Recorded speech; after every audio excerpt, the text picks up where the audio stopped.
Today I'm going to be doing a detailed review of Tavern Tales Tabletop Adventures that could be found on Steam or on App Lab. Now this game did just come out and there's not that many videos on it to showcase what its capabilities are and what you can do actually inside the game. So I'm going to be doing a little review of just the possibilities you can have if you do get in the game. You can hop in with your buddies, you can run a game, or you can even join some other people's game. As of this moment, everything is ran from the Tavern Tales game portal, and this link will take you there right now. And I'm gonna switch over right now to the desktop version, but it can be accessed on any type of website page, but it's mainly used on desktop. So if you just follow me, I'll be with you right there. So now that you're on the Tavern Tales website, you will have the option to create an account or to log into an account. You would just create an account with your email and password and then log in, and then you'll be set. Everything in game has to be set beforehand on this page. If you don't have a game joined on this website, you're not going to be able to get into a game. What you're going to do is you want to create a character sheet. Simply do that. You would either press new character. You can create a custom one, or you can use a PDF. Say for instance, if you want to pull one over from the D&D Beyond, you would just put the PDF name right here, and you would just name your character, and then you would just set your system. Or if you want to create one from scratch, you can create a custom sheet, and you would have all your options right here. You just set your system, your template if you want to use a template, and you would have all your fields right here. And if you feel like there isn't enough spaces for you to put your stuff, there is a toolbox, and you have all of your options right here to add more text boxes and some more lists, more bubbles, anything like that, until you're completely done and have everything that you feel as you need on this page.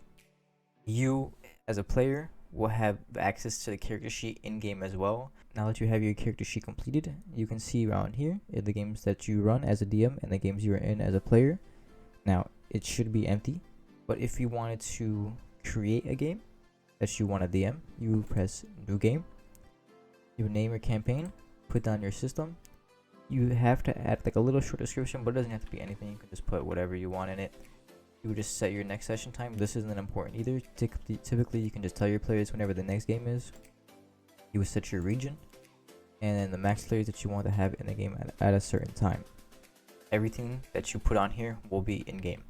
Now, for this right here, this is for a public game. If you want to put this so everyone can see it, you would just push public game. You can do auto accept requests. This is so whenever you have like a closed game and you want to invite someone, you would just put on auto accept request, and whenever they request to join with their character sheet, they automatically get into the game without needing your approval first. But you don't have to set this if you want to review someone's sheet before they join, and if you see that they don't have enough stuff on it that you would like, you can always deny it, tell them to fix it up, and then they can submit a new request. And then you can have pre-generated sheets right here, is the ones where your characters are. Say for instance, if they don't have a sheet, you can use pre-gen sheets right here, and they can see access to any of the characters that you want. They want by default, just in case you want to get into a game fast and they don't have time to make a character, you can just simply give them one. Down here is your co-DM. Here you can add any other player that you would feel that needs to help you build your maps or help you run a game. You would just put them down right there, and they will have access to any of the DM controls within the game to help you out, which I'll explain there in a little bit inside the game. Now, to join the game, you would go over here to join game, and you would enter the game ID. Now the DM will give out the game ID to you. You simply just copy and paste it over, and where that game ID is for the DMs is whenever you create your game, you would go over to your game ID and you would copy, paste this, and send it over to another player. This is the DM side of the portal. Whenever you're creating your games, this is where you will go to set your notes, your maps, and your custom minis, and everything of the sort would be set right here. So this is the little DM screen. When you're creating a game, you can edit it right here. You can add your co-DMs this way too. A little bit down here are your players. Whenever you share your game code, this is where the players are going to be at. You can click on your characters to view their character sheets. This character right here is the one that used a PDF from D&D Beyond.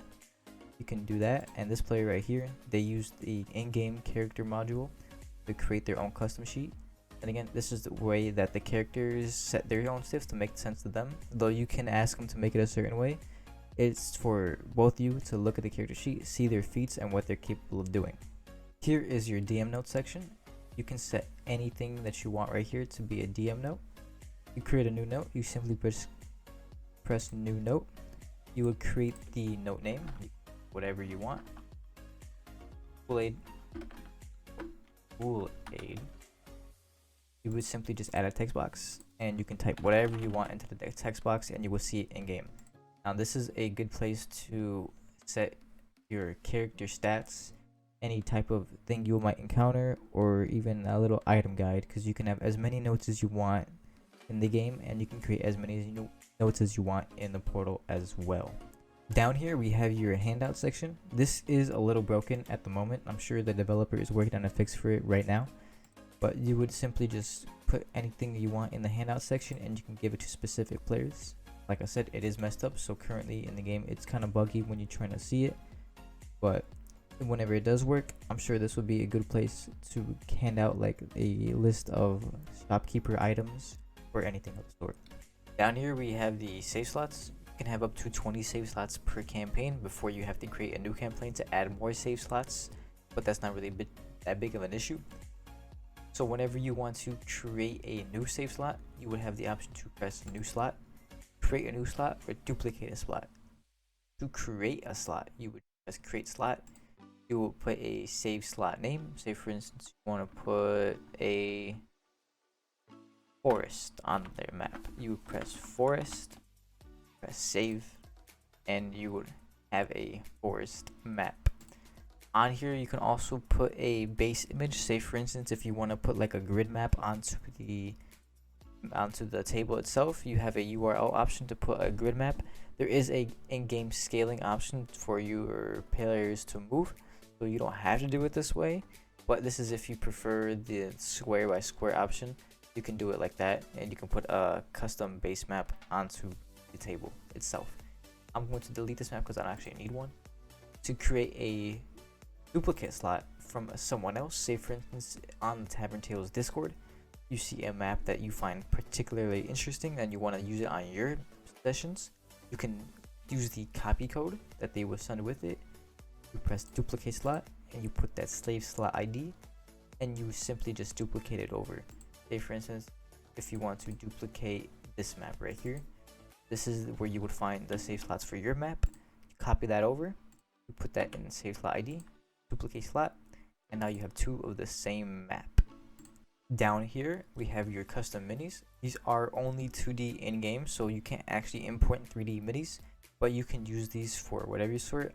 Me personally, I use them just to describe important characters within my story. I would just put them in the game, make them really big so the players can see them in detail, and just explain what they look like, so whenever the characters see them they can just use their imaginations to think of this person every time they see them. It can be any type of image at all, as long as it's somewhere on the internet. You copy and paste the URL onto the mini URL here and you will see it in game. You can have it upright or you can have it as a token like this. That does it for the Tavern Tales portal side of the game. Now I will take you back into the game to showcase everything, what it's like in there. Now if you want to find players to join your game, to join games, or to share your maps or even someone else's maps, a lot of this stuff is run through the Tavern Tales Discord. I will leave a link to that into the description below.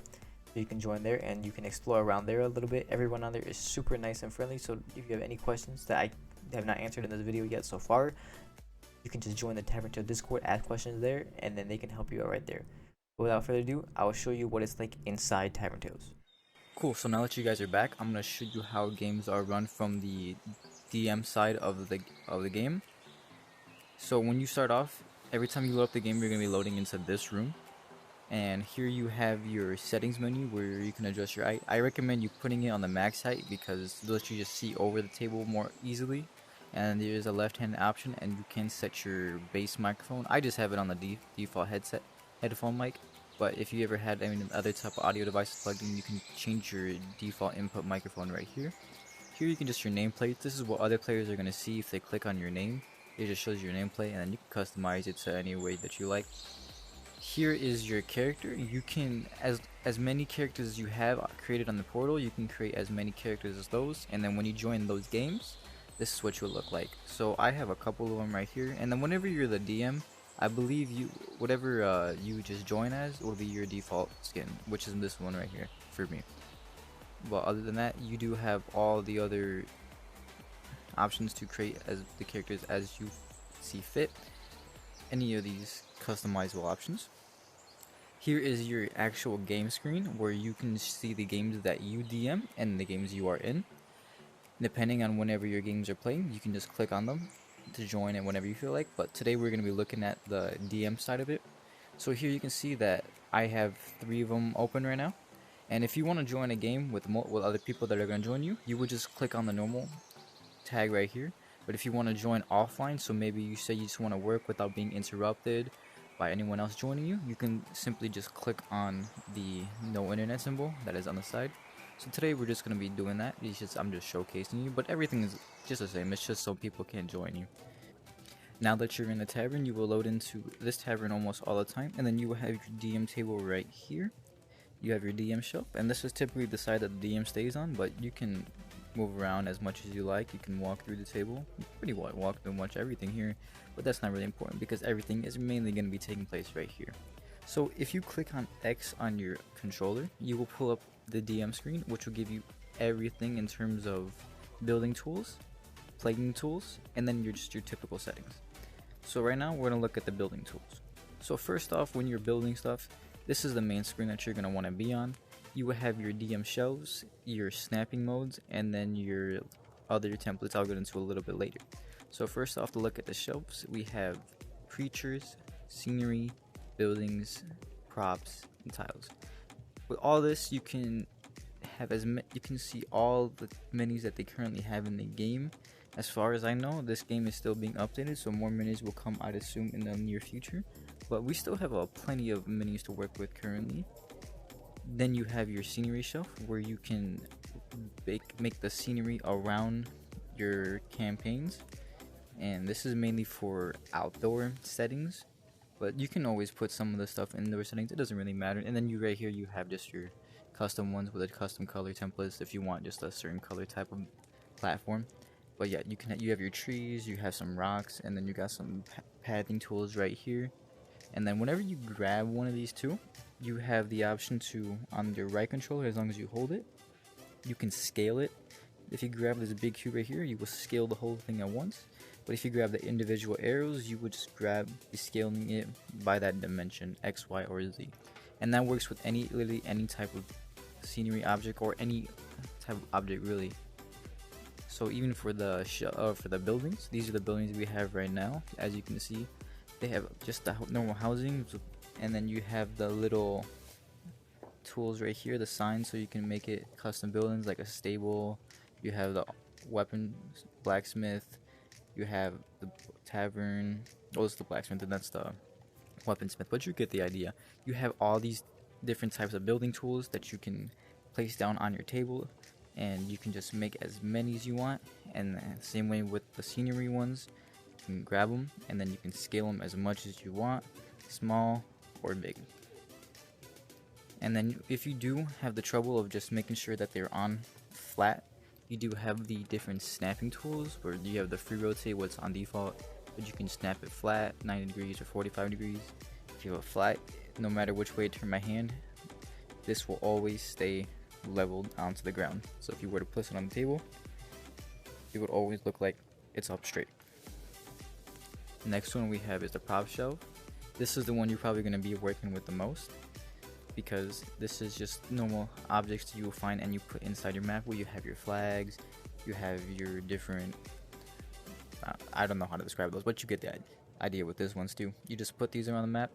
You can look around to see which one fits your encounter, place them down, and then just get going. Lastly, we have the tile. This one is mainly for for some building objects, for mainly indoor buildings. You have your wall tiles, you have your floor tiles, and you have some stairs, some fences.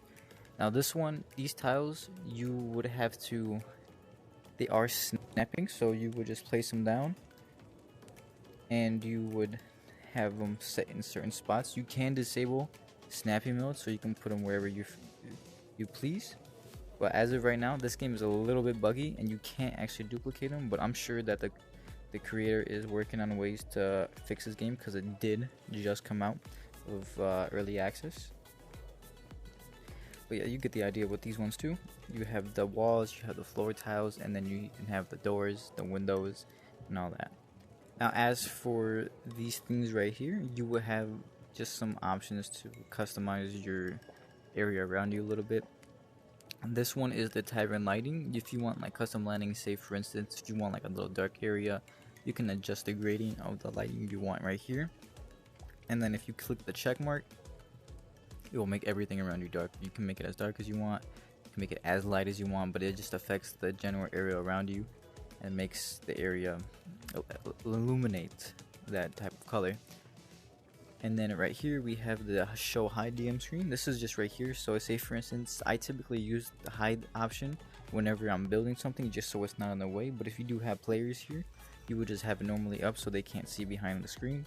And you can have all your minis and all your things laid out right here.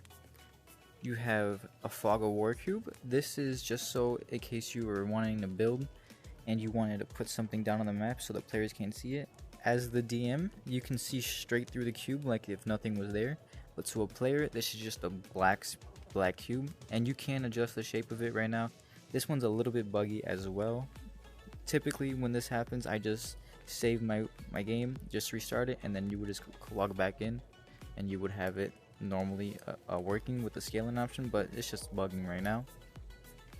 Here we have the show DM notes. Depending on your campaign, you would edit your notes from the Tavern Tales portal as shown earlier, and you would just have them in game right here, and you can just grab them, move them to the side so you can have different types of notes at a certain time. And then whenever you're playing the game, you can just have them off to the side right here, and then whenever you need to, you can just refer to them. Here we have the lock unlock scenery. So what this does is if it's unlocked, anything on the map can be moved. So if you're just playing normally and you wave your hand through it, it will highlight it as you can pick it up. It will be moved normally. But if you have the lock on, everything on the map that is not a mini will stay put. You can't grab it, you can't move it, or anything like that. So this is mainly for when you're playing and you don't want to actually grab something as you're moving around your minis. You will just have that lock on and everything will be fine. Here you have your save slots. Here you can just load up any map that you would have typically saved over for when you're ready to play your games. These are the maps I currently made myself. So here I will load up, for instance, we can do this one right here. Whenever you load up a map, the lock will be on automatically. You don't have to worry about that. And then you have your world right here. And you can have, I believe, as every 20, you can have up to 20 save slots per map, and then you would have to make a new campaign. But there is an option to copy and paste over the map, so if you want to just reuse some maps between your campaigns just in case you run out of space, you can always do that as well. And then you have your minis right here, and then you have your entire map. So whenever you're ready to go, you can just tell your players to grab their minis, because they will all themselves have their own mini available for them to play as, and they will place them on their map, and they as well, they can scale the minis around the scaling of the map that you choose. And then lastly, in this menu, you have the grid tools. This is just to set the map scaling of your map. So as of right now, if you were to look at your right hand, you can see here if you hold B, it says Master Edition. So what that means is if you click the index finger to get this little laser out, you point it at one spot on the map, you hold down that button, and then you get a little arrow like this. And then you just simply click another point in the map, and it will tell you the distance from point A to point B. And this grid tool lets you choose the distance you want. You just set these as you would want to set 5 meters apart. Set them down on your map. You simply just save the map, and for it to be rendered in on the player side, you would just save the map loaded again, but we don't need to do that right now.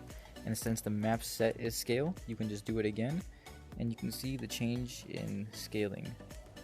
Next here we have is the play tools. Here you would have everything that you would need for you when you're playing your actual games. First up is Handouts. You will set these whenever you're in the Tavern Tales portal. As of right now, this is a little bit buggy, but you don't really need those too much. You can simply just tell your players to, and I'm sure the developer is working on a way to fix the handouts at that moment. Next is the DM notes. This is the same one as on this screen. let's just move it over just in case you want to have your play tools ready. Next is the DM screen again. You don't typically need to move this at all. You can typically just leave it up there. Next is your save slots, same way as before. If you want to, you can just load any map that you feel like. Next is the area of effect templates. Here, you can put down your area effect. Say for instance, if you have a player that has a spell they can use that affects a cone, you can set the distance for that cone depending on your map scale. And you can set the cone right here and you can see everything that's within it. Lastly, we have the ambiance and the music section. This is just to set the mood whenever you're playing your games. You have these different things. Now this is kind of loud to begin with, so you can always adjust the volume up or down. You have your campfire, dungeon, harbor, all that, and if you want it off completely, you can simply just press the stop music button. And then you have your music one. This is for whenever you want to just have some music playing in the background too. This action is for whenever you're in combat. It will just show some battle music like that. Like I said, it's kind of loud, so you can adjust the volume a little bit. Then you have just bright music, adventure music, gentle music, tension. It's all just to set the mood. Lastly, down here you have your tools right here for your dice. You can either have a dice tray or dice tower, or you can just roll on the table or floor. Me personally, I like to roll on the floor just because the dice tower and the tray doesn't really let you roll the dice too much. But whenever you hold down the A button on your right controller, you will have all your dice here, and you can grab as many dice as you need to. Say for instance, if you want to grab and roll 2 d20s, you can just grab 2 of them like that. You can just roll them, and then it will tell you the total result. Or if you want to look specifically at the dice, you can see that I rolled a 10 and an 11, which will give me the 21. So if you have like advantage or disadvantage, you would just take the highest or lowest one. Or even for just attack rolls, like if you roll 2d6 attack, you would just roll them, and you can see that I rolled 5 and a 6 and it gave me an 11. And then you can add your modifiers, anything like that if needed. Those are your dice. Next you have your web browser right here. This is a full functioning working web browser. You can explore everything on the web. So if you say for instance, if you want to pull up your character sheet on D&D Tavern Tales portal, you can do that via here. If you want to search up on D&D Beyond, because some players do have their character sheets on those, you can search that up on here, and you can search up anything you need to. If you need to search up what a spell does or anything like that, any type of website, any type of help, you can just simply type here, and then you can pull up in-game as well. The players do have access to this as well, so they can do it as well, but the DM, obviously, they can do it too. Lastly is your initiative counter. Whenever you have players in the game, you have your initiative counter right here, and then has up to 4 different types of enemies. Typically, it would separate them by race, but even so, whenever there's a player in the game, their flag will appear right here, and you can just set the order when needed, just to show the initiative and keep track. Sometimes what the DMs do is whenever they have the DM shelf, all the player minis are on the very last shelf right here, and they will just put the minis right behind the DM shelf, and they will track initiative that way, like this. But again, it is all personal preference, so whatever you want, you can do. That's gonna do it for this review of D&D VR on the Tavern Tales game. There is truly no limit to what you can do with your imagination in this game. I'm gonna show you a little something that I've been working on myself. Is if this table doesn't feel like it can fit everything that you want, and if you don't want to scale it down super tiny, you can always just say, hey, forget the table, I'm gonna make my own. And you can build off your table, and you can just make whatever you want. This is a city I'm currently making myself, where you have all the buildings here. You have your minis. I'm still working on it. This is not even the final product, and there's still much more that I gotta do, and this already seems like a lot.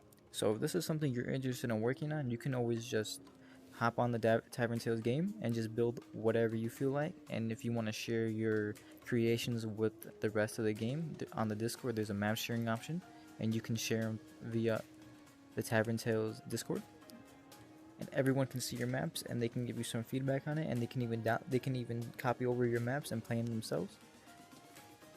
So yeah, I do hope you guys did enjoy this game. This game is on App Lab and Steam. I'll leave a link to both of those in the description, as long as a link to the Discord for this game in the description as well, because that is what this game is typically run through. And with that, I hope you guys do enjoy, and I will see you guys all next time.